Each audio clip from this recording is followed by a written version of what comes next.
The Bottleworks Ethnic Arts Center is a dynamic art facility here in Johnstown, PA. So we're a nonprofit 501c3 and we serve the community. We take care of basically anything that involves the arts that happens in our facility and through our facility. I've been a Spider-Man fan since I was 3 years old, a Steve Ditko fan since I knew who he was. When I found out that he was from Johnstown and grew up 10 miles away from me, that was a big impact on me because his characters have had a huge impact on my life.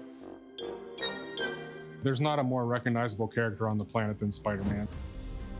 When you think about that, the webbed pattern on that Spider-Man costume and the masked face, when Steve created that character, that's stuff that wasn't done. Your superheroes were unmasked, they were, Boy Scouts, and quite frankly, who likes spiders?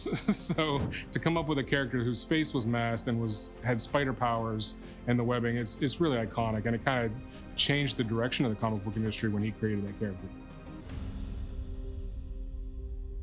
We initially started with an exhibit that was to honor Steve and honor his legacy in the comic book industry. That turned into some conversations about how do we continue past just the exhibit, and public art is something that the Bottleworks was already kind of doing.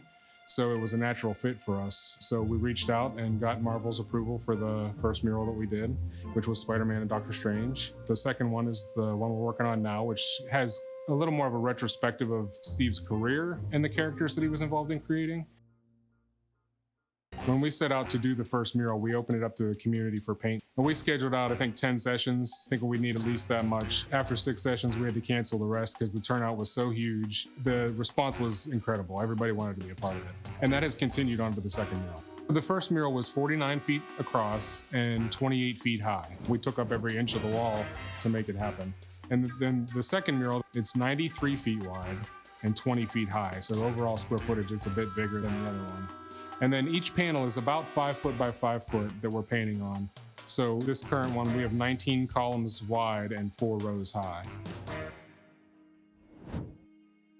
Very humbling experience. It's very surreal. Steve's characters had a huge impact on my life. When people meet me around town and they go, "Hey, aren't you the Spider-Man guy?" I'm like, yes, I am. It's pretty cool.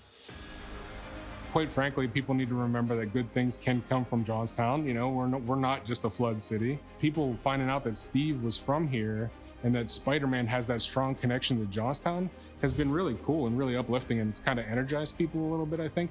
I'm an artist by nature, and getting to work on a project like this to honor a creator that I love and to help this community is extremely important to me.